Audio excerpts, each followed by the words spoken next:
Are your ad campaigns lighting up the dashboard, but not the pipeline? That's bullspend, and marketers are calling it out in Dashboard Confessions. My boss asked for results, so I opened my dashboard for the only positive-sounding metric I had: impressions. Cut the bull spend. See revenue, not just reach. LinkedIn delivers the highest return on ad spend of major ad networks. Advertise on LinkedIn. Spend $250 on your first campaign and get a $250 credit. Go to linkedin.com/campaign. Terms and conditions apply. This episode is brought to you by Redfin. You're listening to a podcast, which means you're probably multitasking. Maybe even scrolling home listings on Redfin, saving homes without expecting to get them. But Redfin isn't just built for endless browsing. It's built to help you find and own a home. With agents who close twice as many deals, when you find the one, you've got a real shot at getting it. Get started at redfin.com. Own the dream. The Apex is all I need to see, and we've got some Hokum with the Sheep Detectives. I'm Van Connor. And I'm Adam Ball, and this is Off Screen, your 7-day guide to everything movies. Boom! Groovy. Hello, and welcome back to another episode of Off Screen. As you heard then, we've got loads of movies to plough through today. We're going to look at The Sheep Detectives, Apex, I've seen All I Need to See, which I haven't looked at yet, but that sounds like a horror. Just saying. It's not. Is it not? It is a film whose title reviews itself. That's all I'm going to say. Enough said. But let's start, as we always do every week, with a look at the top 10 UK and Ireland box office. So, I wonder how many of these we're going to be smudging over because we haven't seen them all because they're pointless. The first one. There's an opera at 10. So let's not call it pointless, though. We are not Timothy Chalamet. We are not those people. Number 10 is The Magic Flu. 2 weeks, 441,000, blah, blah, blah. You've not seen it, so we'll move on to number 9. Fight Club. This is the 4K restoration version, isn't it? It is, and I didn't even realise it had been released, because I would have loved to have seen Fight Club again on the big screen. Same. Oh, God, I remember the first time I saw Fight Club on a big screen, winter 1999. My best friend and my dad were with me. My dad hated it, my best friend and I loved it. What a film. That was just a great year for films, 99. They don't make them like that anymore, they really don't. Yeah, they don't make them like they used to. But I tell you what, we have got some quite interesting Japanese horror, though, at number 8, which is, funnily enough, Exit 8. We talked about this last week. We did. This is Trapped in the Japanese subway tunnel, Japanese subway station, kind of an anthology sci-fi supernatural horror idea that works very well. I actually think it's quite effective. It's a good few weeks for horror, actually, at the moment. We've got some quite buzzy horror films coming out in the next few weeks as well. What's number 7? Rose of Nevada. So that's been out for 1 week, 172,000. No idea. Nah, I got nothing. Sorry, couldn't tell you. Then we've got, at number 6, The Magic Faraway Tree. 5 weeks that's been out now, and that's sitting on nearly 14 million quid. Right. Did you watch SNL UK last week, by any chance? No. So, I'm a big Saturday Night Live fan, back to, obviously, referring to the original American iteration. So I've been following SNL UK every week. I think it's a really interesting thing to be doing. And actually, it's been very good, in my opinion. I've been quite enjoying it. But this last week, Nicola Coughlan was the celebrity host. And you think to yourself, oh, what's she plugging? And then you realise the most recent thing she's had out is The Magic Faraway Tree. And there's an entire sketch in SNL about the Magic Faraway Tree that really depends on you having seen the magic or knowing anything about the Magic Faraway Tree. And I was reading reviews of the episode afterwards, and everyone was complaining about this one sketch. I've not seen this movie. I'm like, no one's seen this movie except for the Grey Pound and I think some unwitting grandchildren who've been dragged along for the ride, because this thing's made, like you say, near 14 million quid in 5 weeks. So, do you know what? That penny does draw. That penny does have draw, it seems. Although it hasn't changed my opinion on the film itself, I am, pleasantly surprised by its box office success. And I'm sure it will keep on playing. Although 5 weeks is probably going to come out for streaming or something soon, isn't it? Because it's a British kind of movie, there's no rush to get it onto streaming. We don't do that. You know what I mean? Even when we get a new Paddington movie, they don't come out quickly on streaming kind of things. British stuff tends to take its time a little bit, have a bit more breathing. We have a more institutionalized respect for the theatrical experience, Yeah. if you know what I mean. So I think give it another month before you start hearing murmurs like that it's coming to streaming or disc. Well, there you go. Yeah, it's EFD distributed, so I don't. Still go and see it because you can while it's there. Number 5, Lee Cronin's The Mummy. 2 weeks that's been out now. That's sitting on 1.8 million nearly. I really didn't like this, and a friend of mine thinks it's great. A friend of mine genuinely, unironically thinks this is great. I think it's a subpar late 2000s direct-to-DVD exorcism of Emily Rose type exorcist possession slapdash thing. Like we used to just chuck out all the time back then. And they've literally slapped a mummy badge on it. I found it tiresome. I didn't even think it was a particularly good version of one of those. Well, yeah, really didn't you say, I remember you kind of reviewing it, saying there's not really anything in it to do with a mummy? No, man. It's like... It basically... Did I tell you the plot of this last time? I can't remember. I think you vaguely said, yeah. It's like a Madeleine McCann-style child abduction thing happens. Years later, the daughter is returned to the family, and she has been in prison this entire time in, mummy-style bandaging, and she's now possessed. So that's really it. The mummy connection is just, how they restrained her. That's like having a new Fast and Furious film, but on milk floats. I mean, at least that would involve driving. Well, that's true. That makes more sense. Right? But it's not Fast and it's not Furious. At number 4, then, is The Drama. Personally, the most boring titled movie ever. I mean, why would you call a movie The Drama? Because it's not a drama, it's the drama, baby. I love this movie. You did. I talked to you about this movie, didn't I? A couple of times, I'm sure. Yeah, you did. This is the How Well Do You Really Know Your Fiancé story, which, well, do you know what? We don't make enough horror movies out of that concept. True. We really don't, I don't think, because that actually is a terrifying threat in your life. But yeah, The Drama, which I really love, it's probably my favourite movie of the year so far, hands down. Wow. Is that the one with the massive twist? It's not even a twist, it is the plot of the movie. Right. But it's done as this From Dusk Till Dawn style bait and switch, whereby you think it's one kind of film, it gets to that scene, and then it's another kind of film. It's a very different tone. So I would call it more a pivot than a twist. Or that. Reveal. Okay, But, yeah, because I think twist implies that it's trying to be clever. It's not trying to be clever about it. It's trying to manipulate you emotionally, and it does very, very well. I remember now. That was the reason that I really want to see it, because I love movies that do stuff like that. So that's The Drama. 9.2 million after 4 weeks. At number 3 is Project Hail Mary. 6 weeks, 32 million quid nearly. Give it up for Ryan and the Space Rock Lobster, baby. Yeah, I mean, we could predict that.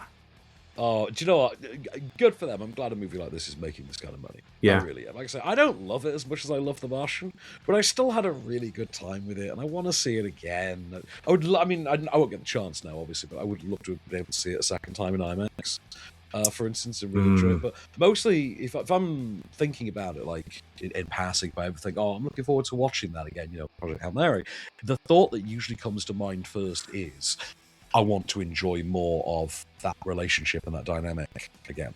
Because it's very fun. It's very, very classical. It goes back to, classical Amblin 80s, a boy and his robot type storytelling. You know what I mean? It kind of plays like that.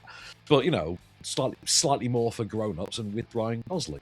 So, what's not to love? Exactly, it's a winner. There's only one other movie, I believe, this week that's made more than Project Hail Mary, and that is at number 2, the Super Mario Galaxy movie. So that's been out 5 weeks now. It's on 34.5 million. And we're close to another school holiday now. We've got the May Bank coming up, haven't we have. So I don't think we are not seeing this leave the top 10, I don't think, until June. Easily June.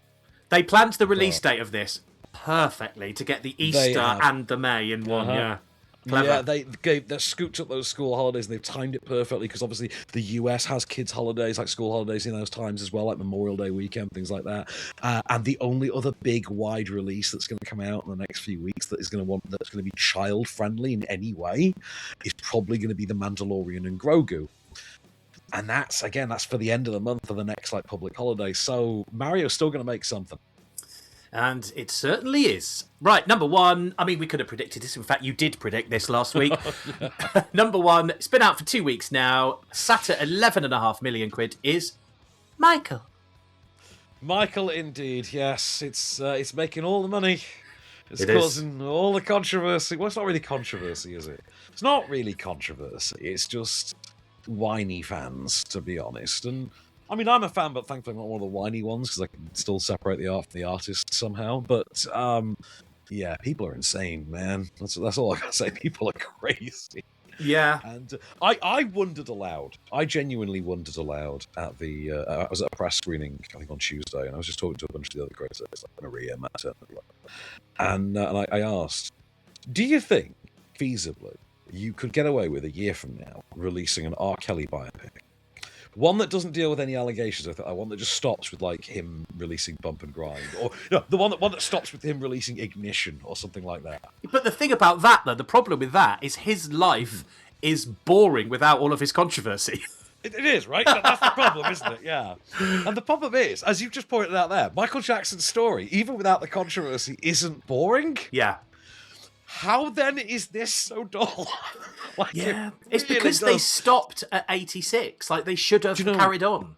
The problem, no. The thing is, there were interesting things they could have told you within that time frame as well. They simply choose not to. The entirety of Moonwalker happens during this period, and it's never mentioned. Heal the World is not happening. They dumped material involving Diana Ross, and all you're left with is only what I can imagine. Go on. The hair fire. That happens was in the film. That was, That's in the that film. actually does. They kept that in. Okay, fine. I was going to say, did they put that in with the mistake? But again, they put it in with their big mistake of the film, which is endlessly referring to events without explaining that there is any knock-on effect or connective tissue between them. Joseph Jackson's abuse of his son, for instance, is in no way connected to his arrested development and state of being an adult child. Like, there is literally nothing on screen at any point in the text that goes there, save for one fleeting glimpse where he compares his father to a cartoon drawing of Captain Hook. But you start thinking, I think you're asking a lot of your audience, given exactly what you know the audience of this movie is going in for. I think they needed that spelling out a bit more for them. And while we're at it, maybe just having a single and unprompted scene of Michael going and getting a nose job, and then a single unprompted scene of Michael going and gets his hair set off, and a single unconnected scene of maybe just having any emotional kind of through line in any of this that informs any of these decisions would help, but that would involve them at any point depicting Michael Jackson as a flesh and blood human being, and he isn't that. He's simply a spectre. He's a wax figure for all the film may care. Like, he really could be, a robot for all the plot cares. In fact, literally, if you told me, I've had this theory for a while, that using free open source AIs, that you could a year from now ask it to give you a facsimile of a Wikipedia's plot synopsis of, say, a book, and Michael would be what it would give you if you asked it to tell you the story of Michael Jackson up to 1988. Like, there's no heart, no emotion to it, nothing like that. It's a mechanical series of recreations that happen to be nicely cosplayed.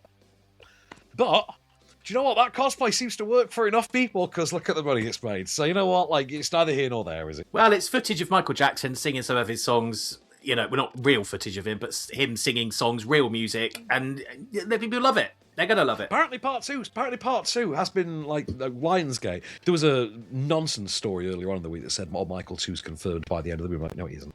Lionsgate have now confirmed they want to go ahead as soon as possible with Michael 2, which means they have to cast Jarvis Cocker. So, why don't they use the real one? Come on, get David Tennant to play Jarvis Cocker. Fulfill his destiny. That would be brilliant. I would definitely great, watch that. Yeah. But that also poses the question, are they going to involve those things? Events. Those events. Well, if you do a part 2, presumably you've got to, right? Anything's possible. Presumably you couldn't skirt around. There's nothing else about the story other than he was mildly unhappy about the marketing budget for Invincible in 2002, I think it was, which, to be fair, it absolutely deserved because it was a crap album. Anyway, There you go. He sits, Michael, at number 1 this week. King of Pop and King of the box office. So. Exactly, king of both right now. So we've got a couple of movies to look at in a second. We're going to look at I've Seen All I Need to See and a horror next called Hokum. We'll see what Van thought of that. Stay there. Pepsi Prebiotic Cola in original and cherry vanilla. That Pepsi taste you love with just 30 calories and no artificial sweeteners. Pepsi Prebiotic Cola.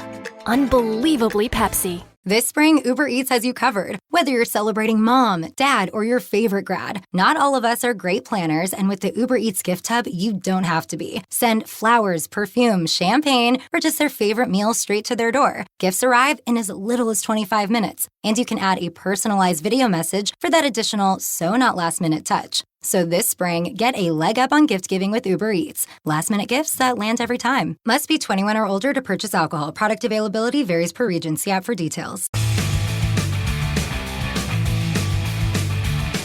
Hello and welcome back to Off Screen. We are going to dive straight into 2 more movies now. I've seen all I need to see in a second, but let's see what Van thought of this new folk horror, monster horror, body horror is what it says on IMDb, and it's called Hokum.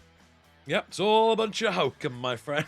So, this is a new movie from writer-director Damien McCarthy, previously directed Caveat and Oddity, if memory serves, which were kind of, low-budget indie, but quite buzzy and well-liked little horror movies. This one stars Adam Scott. And I want to stress that American actor Adam Scott, from Severance. I think he's best known to people now as the lead in Severance. Yeah. He is an American writer who travels to Ireland to scatter his parents' ashes. And when he arrives there, just finds nothing is quite right. And there's all these stories about an ancient witch, in the vicinity, that he soon has the misfortune of crossing paths with in this creepy-ass Irish hotel that he's living in. Have a listen. This is Hokum. One of the members of staff is missing. What do they think happened to her? Go home. Well, you still look like your passport picture. Demons do exist. It's just people with closed minds. Can't see him.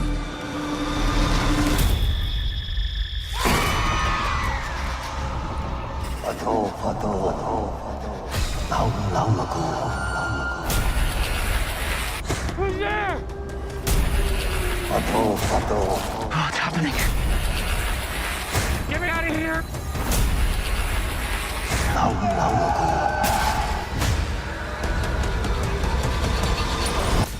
There lived a witch.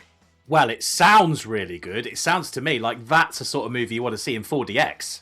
Do you know what? Actually, this would go down gangbusters in 4DX. I will say this, right?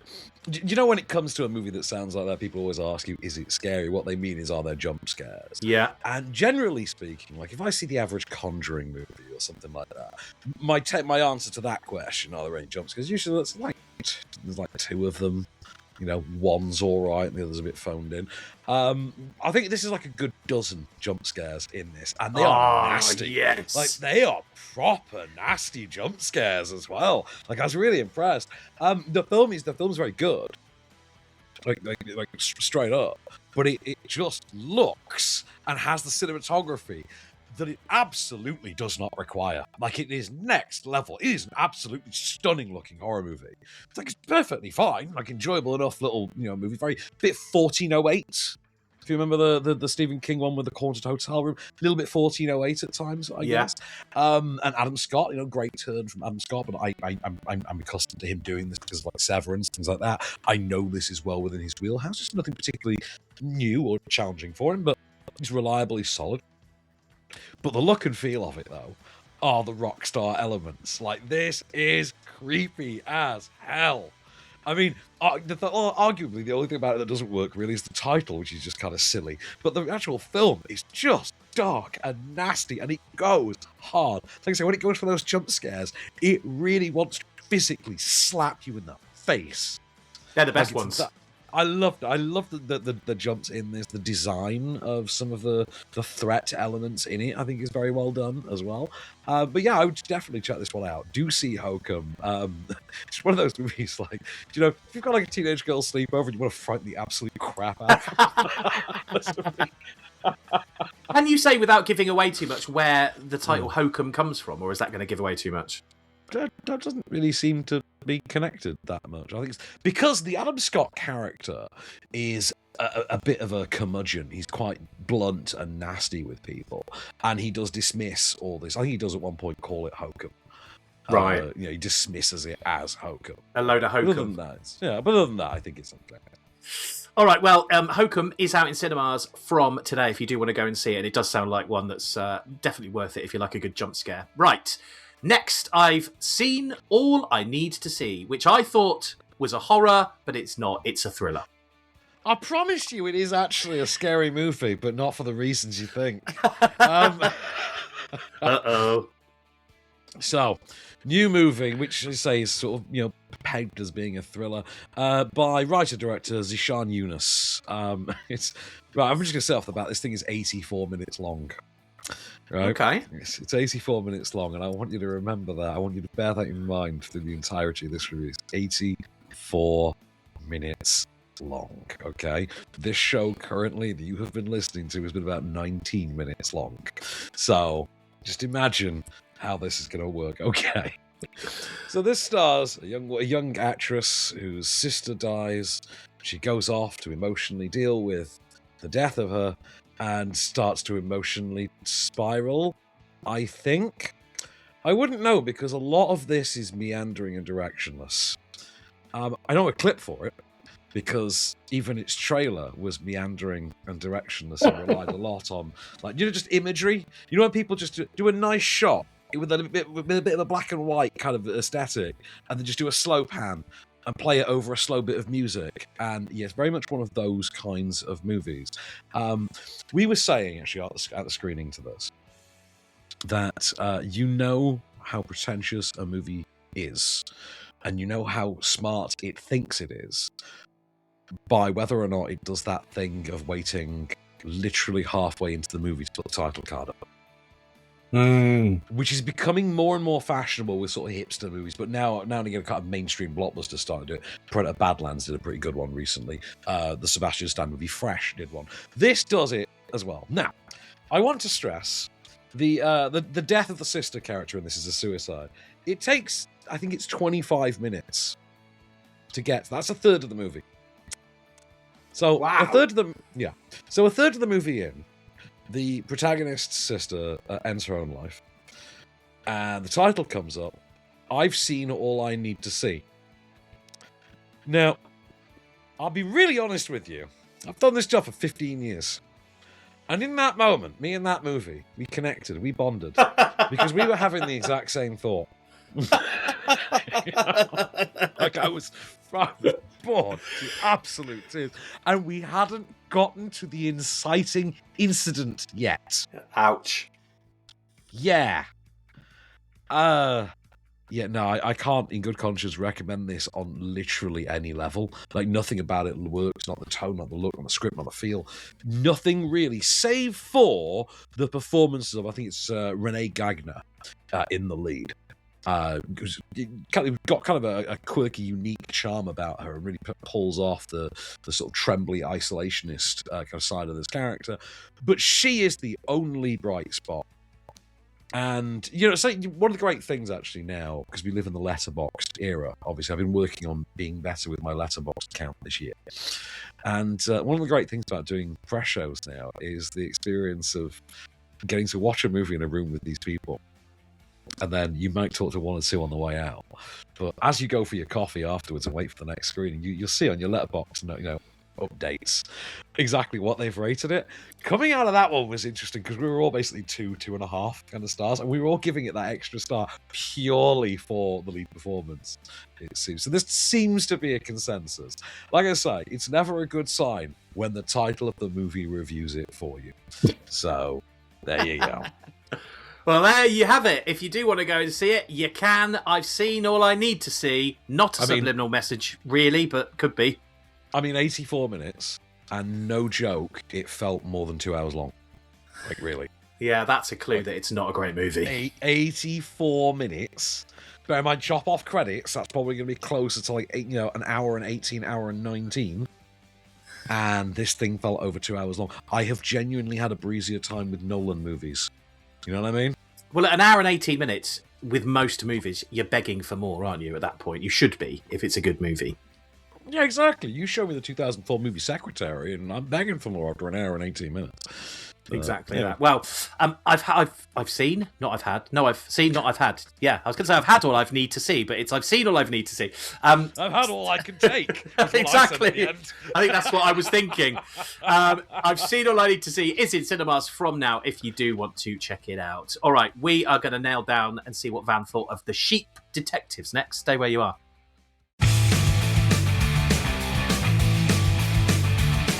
Hello and welcome back to Off Screen then. We've got Apex to review with Van in a moment, but we're going to dive into The Sheep Detectives right now. I'm so excited to hear what Van thought of this one. Please tell me that it's not all of a disaster. It's not at all. Good. Do you know what? I'll be honest, I was charmed by this, but I'm getting ahead of myself. Okay. So, The Sheep Detectives, which is based on a novel, by the way, is the story of a shepherd played by Hugh Jackman, who loves his flock of sheep. He literally lives in a trailer with a big field of sheep, and he gets up every morning and he tends to his sheep, and at night he sits down and he has his dinner, and he reads them all. Before bedtime, he reads them a series of murder mystery novels, and he goes to bed for the night. And he would love to think that they're following them, but really they're just sheep. But what he doesn't know is, they're a bit more than that when no one's around. So have a listen to the clip, and then I'll explain the rest. When my chores are finished and the sun starts to sink low in the sky, I choose a book to read out loud to them. Detective novels, mysteries, whodunits, all my favourites. I know when Rodney Hollingshead was murdered, and I know who the real killer was. I like to pretend that they follow along with the story, but I know in my heart that as special as they are, they're still sheep. No more. Go on, a lot of you. I'll read the ending tomorrow.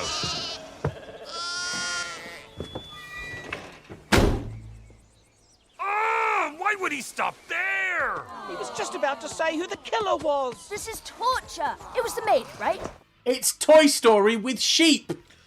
It is. So, the whole premise then becomes that the shepherd himself gets murdered. Right. And the sheep, because they've become experts on murder mysteries, because of all this, set out to solve his murder. What a concept. Great. Right? I can see how this was a novel. I've not checked if it's like aimed specifically at children, but I hope it's a bestseller. Right.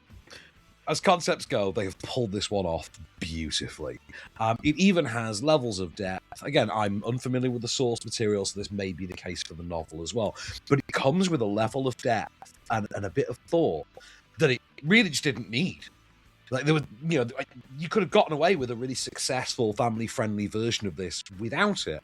And yet, there are character arcs in there that are quite insightful. There's an exploration of how the sheep perceive mortality, for instance. Ooh. It's actually that's elevating this up a cut as well. And then you've got the murder mystery itself, which is actually quite compelling. Like, really, actually, I was like, okay, this is quite an interesting whodunit. You've got cousin Greg from Succession. I do know that actor's name, and he just comes and goes, and he'll just always be cousin Greg from Succession, who's playing like the local, the town village Bobby, the token cop, but he's a bumbling idiot. And then you've got the all-star cast of sheep voices that include like Julia Louis-Dreyfus, Regina Hall, Bryan Cranston, Chris O'Dowd, and Brett Goldstein.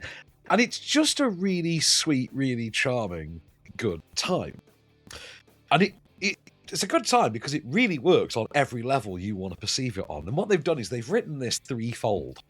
They've effectively written it as it's Babe the Gallant Pig for the kids. Mm-hmm. It's Hot Fuzz for the adults. And it's Thursday Murder Club for the boomers. That's effectively what they've done.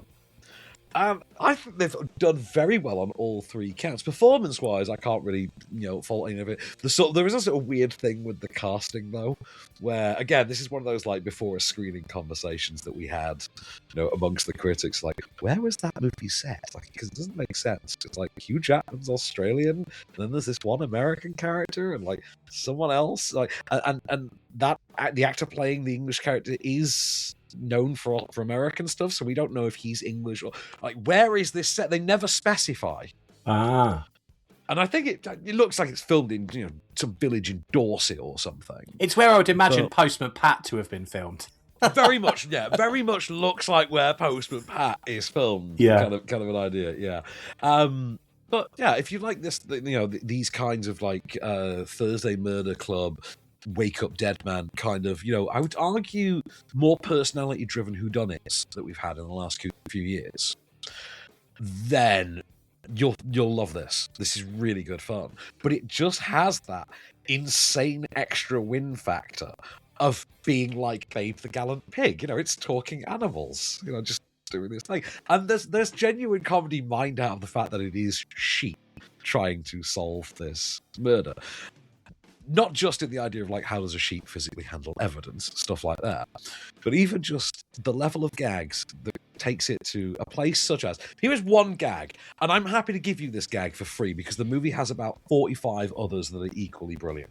Okay. There is a sequence in which someone with a desire to own these sheep sits with a notepad behind the wheel of a car over a fence watching them trying to count how many there are and falls asleep.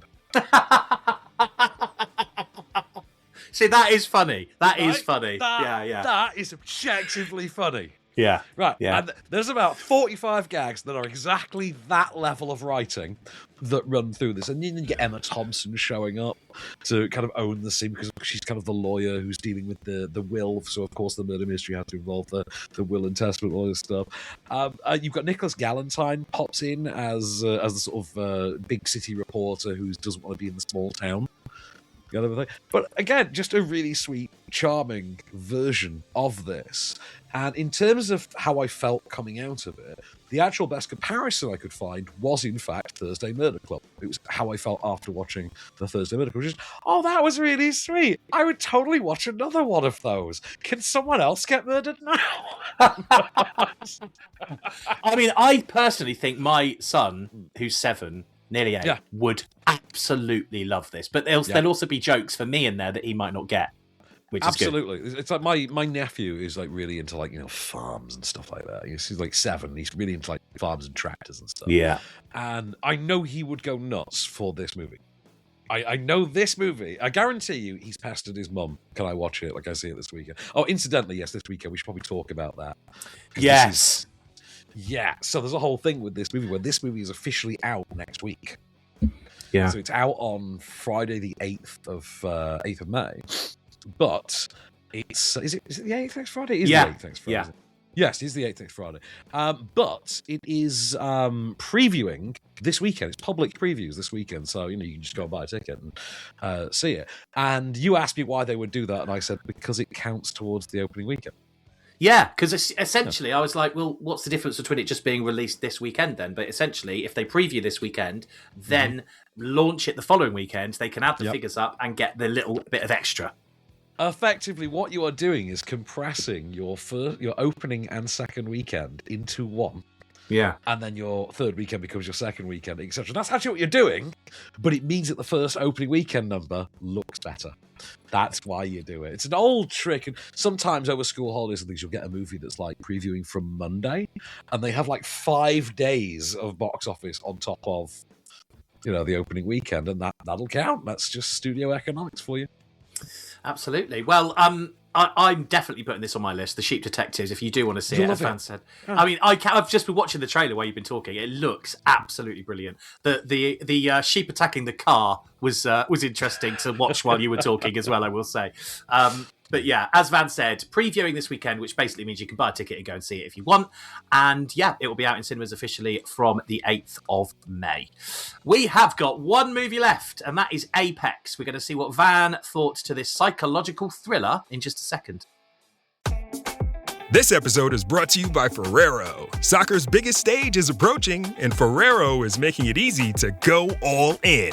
Pick any 2 Ferrero brands from Kinder Bueno to Ferrero Rocher, and you could win the $1 million grand prize, plus an exciting range of daily and weekly prizes. Don't miss your shot. Official rules apply. Learn more at goallin and win.com.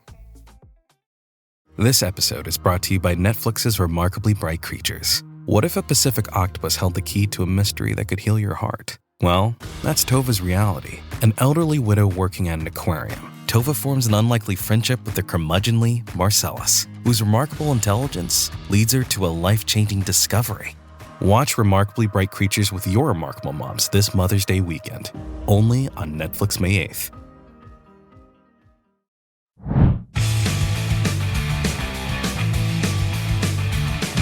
Hello and welcome back to Off Screen for one last ride. Then we're going to see what Van thought to this brand new movie that is out in cinemas from today, and it's called Apex. So it's a psychological thriller, and all I know is is it to do with like a mountain climber being haunted or something? You're almost there. Okay, so it stars Charlize Theron. So Charlize Theron is, for lack of a better term, just a full-time adrenaline junkie. Like, she lives dangerously. She climbs mountains, she kayaks, bungee jumps, all the stuff. You know what I mean? Like, she'd be the world's greatest XXX agent if you follow the Vin Diesel franchise. You know what I mean? Like, they'd be after her, definitely. And the movie opens with a traumatic incident whereby on the massive climb up the side of a mountain, a climb during which we meet her and her partner at the time literally camping in a tent that is mounted into the side of a rock face high above the earth. Yes. Forget that. There is a traumatic incident whereby her partner is killed. And she, still has to endure the climb down, presumably, after this. We flash forward several years and we pick the story back up with her in Australia. Is it 4 years? No, sorry, it's like 6-9 months, something like that. In 9 months. I watched the TV series adaptation of Man on Fire earlier, and that's 4 years. That's why it's in my head. Well, all these characters have different times for trauma. Anyway, right. I bet they do. So Charlize is about 6 months, I think, and she is in Australia. She's just, she's got her camper van loaded up. She's doing a little solo trip to sort of heal herself. Just wants to go to this, nature reserve, national park in Australia, and just do some canoeing down the water, get her head right. That's all she's after, kind of thing. Stops at the local kind of store to pick up some bits as she goes in, gets into trouble with the locals that seemingly quite resolved, and goes on about her trip, only for said locals to keep appearing and harassing her. She thinks she is then saved when she encounters someone who had assisted her earlier at the store, played by Taron Egerton. However, in actuality, he might be the worst one of them all, and I'm going to let the clip fill you in on just the sort of level we're talking. You made it! It's me from the gas station. Hey. You having fun? Something got into my gear last night and took everything. Oh, I'm sorry. It's a drastic bummer. You hungry? Just kind of looking for that gear.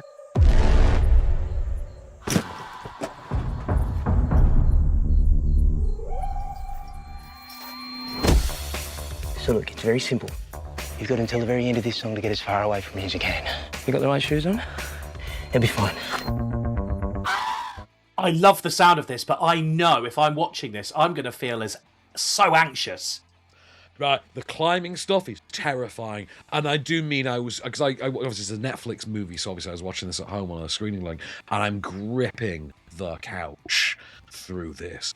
I honestly, the climbing stuff is horrifying.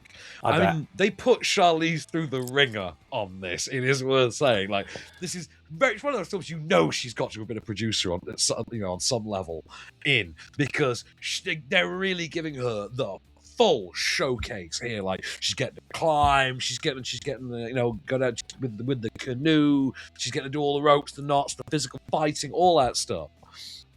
But about the point that Taron Egerton takes out a crossbow and starts hunting her through the woods, yeah, this is really something. This is brutal, it's thrilling, it's fun, and I think you have to kind of be on the Charlize page, because I think she plays this with a level of, bear in mind she's playing a traumatized character.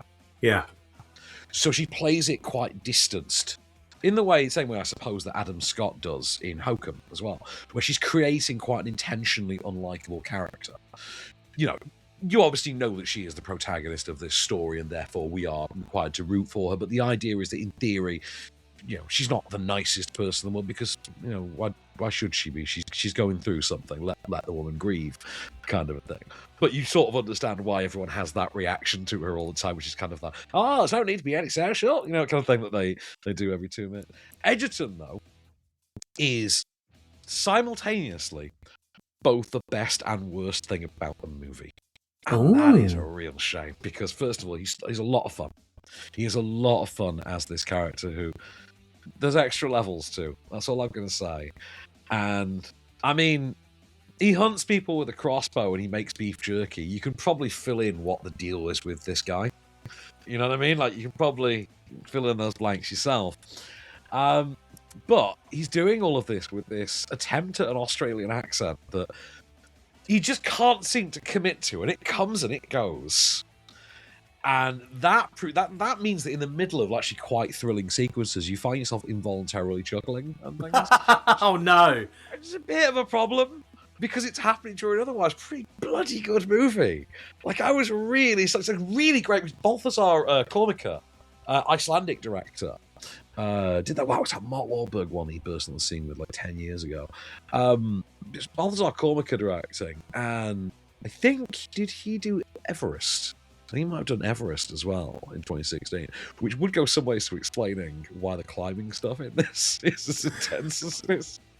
I mean, I have anxiety with all that kind of stuff. Do you remember a movie we reviewed not that long ago where it was 2 people, I think 2 women, that went up a pole?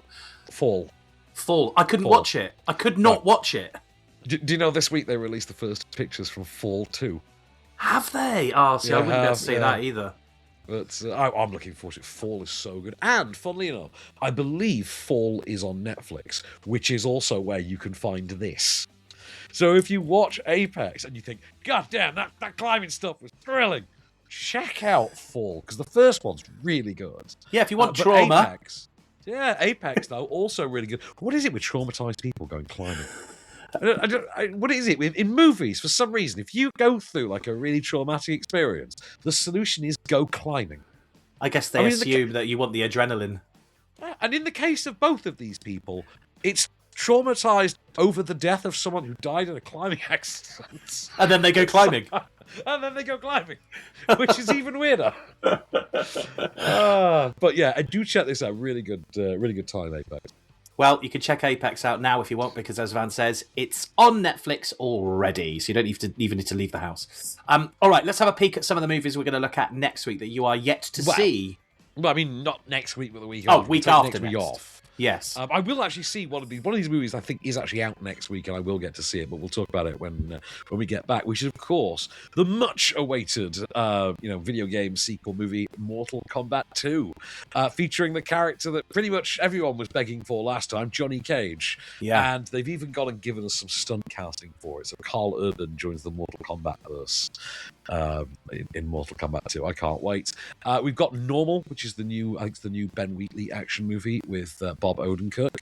Looking forward to that. Ian McKellen in The Christophers is going to be out as well. And one that I'm really looking forward to is a new movie by writer-director Curry Barker. This is called Obsession. And I've got a screening booked for this and everything. I can't wait for this. The idea of this is sort of a loser Gen Z type college-age kid who gets the ability to cast a magic wish and wishes that like the woman who keeps friend-zoning him, who he strikes out with, is madly in love with him. Only for the wish to come true in the most horrific way imaginable. Brilliant. She becomes full-blown, psychotically, murderously obsessed with him. So, yeah. I'm looking forward to hearing your thoughts on that one, because that sounds like a fun, doesn't it? It does. Sounds like a fun movie. All right, well, that's what we've got to look forward to in the next couple of weeks. That's all we've got time for this week on Offscreen. As we said, we'll be back in 2 weeks. We will see you then. Until then, I've been Adam Ball. I've been Van Connor. Keep it cinematic, and we shall return.